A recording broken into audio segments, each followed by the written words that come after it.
Hello everybody, कैसे हो? उम्मीद करती हूँ आप सभी बहुत अच्छे होंगे और मैं भी ठीक हूँ। भाई, आज की कविता रहेगी हमारी दंतुरित मुस्कान और इसके कवि हैं नागार्जुन जी। इसमें वो अपने बच्चे की मुस्कान का वर्णन करते हैं। कवि काफ़ी टाइम बाद आया था। वो अपने आप को चिरवासी मानता है इस कविता में, और वो कहता बहुत दिनों के बाद आया और उसे अपने बच्चा मिलता और वो आंगन में खेल रहा होता है। उसका वर्णन करते हैं इसमें कवि, ठीक है। उसकी मुस्कान किस तरह की थी बच्चे की। यह दंतुरित मुस्कान कविता किसकी रचना? नागार्जुन। दंतुरित मुस्कान किसकी है? कवि के नन्हे से बच्चे की। बच्चे का शरीर किससे भरा हुआ है? धूल मिट्टी से। कवि की झोपड़ी में बच्चे किस रूप में है? कमल के फूल के रूप में। बच्चे से शरीर के स्पर्श मात्र से कौन से फूल झड़ने लगे थे? शेफालिका के। बच्चा कवि की ओर किस प्रकार देखता है? बिना पलक झपकाए। वो बोलता नहीं है कि तुम चलो मैं ही अपनी आंखें फेर लेता हूँ, तुम्हारी थक गई होंगी आंखें। क्योंकि बच्चे ने जब शुरू में देखा था अपने पिता को, काफ़ी टाइम बाद फर्स्ट टाइम देखा था, तो वो उन्हें बिना पलक झपकाए देख रहा था कि ये कौन आ गए आज हमारे घर। नन्हा सा बच्चा किसे नहीं पहचान पा रहा था? कवि को। दही, घी, शहद, जल और दूध का योग जो देवता और अतिथि के सामने रखा जाता है, उसे इस कविता में कहा है मधुप्रक। कवि को बच्चे की मधुर मुस्कान ने किससे परिचित करवाया था? कवि की जो वाइफ थी, पत्नी ने, ठीक है। कवि ने स्वयं को क्या माना था? चिरप्रवासी। जलजात का क्या अर्थ है? कमल। कमल के पेड़ भी कमल के जो फूल हैं वो पानी में ही तो खिलते हैं, तो उसे जलजात बोला गया। इतर से अभिप्राय क्या है? दूसरा। नागार्जुन ने कवि में किस छंद का प्रयोग किया? अतुकांत का।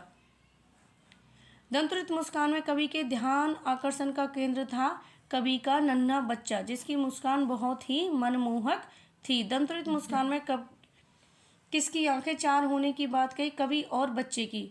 फर्स्ट टाइम कवि अपने बच्चे से मिल रहा था और बच्चा भी फर्स्ट टाइम अपने पिता से मिल रहा था, तो दोनों क्या थे?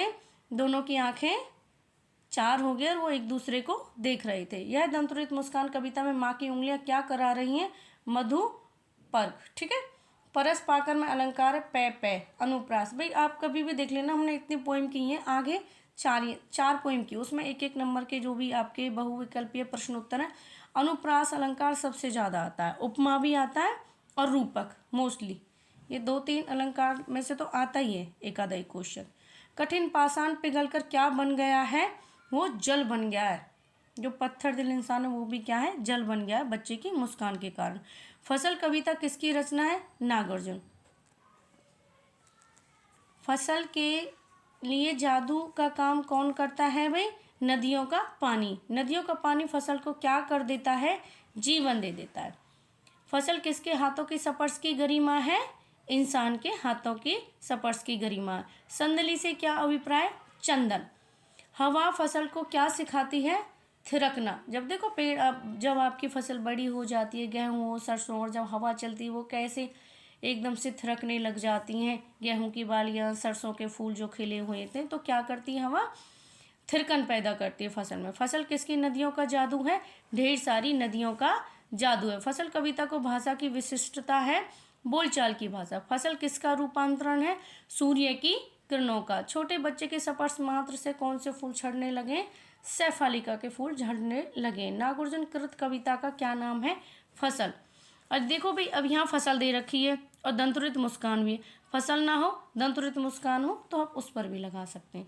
दंतुरित मुस्कान देकर पाषाण के क्या बनने की बात कही गई है? जल। ये भी पहले आया है क्वेश्चन इसी में। फसल किसके स्पर्श की महिमा? ये भी बताया, हाथों की। फसल कितने हाथों के स्पर्श की महिमा है? करोड़ों की। अब देखो, वहाँ पूछा था किसके हाथों की, तो इंसान की। अब यहाँ पूछा कितने हाथों की? करोड़ों। बस थोड़ा सा फेरबदल कर देते हैं क्वेश्चन में, आंसर लगभग वही होता है।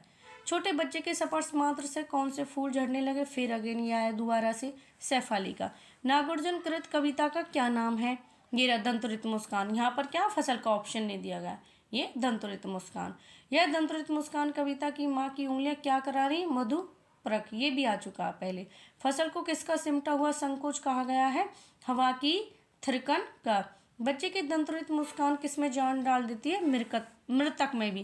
कह रहा है कि इतनी अच्छी मुस्कान है बच्चे की कि मरे हुए इंसान में भी जान डाल दे। चिर प्रवासी में इतर वाक्यांश में चिर प्रवासी कौन था? मैंने पहले ही बताया था वीडियो शुरू करने से पहले। ये थे कवि, अपने आप को चिरवासी मानते थे, एक जगह से दूसरी जगह घूमते रहते थे। फसल किसके स्पर्श की महिमा, ये भी बताया था, हाथों के स्पर्श की महिमा।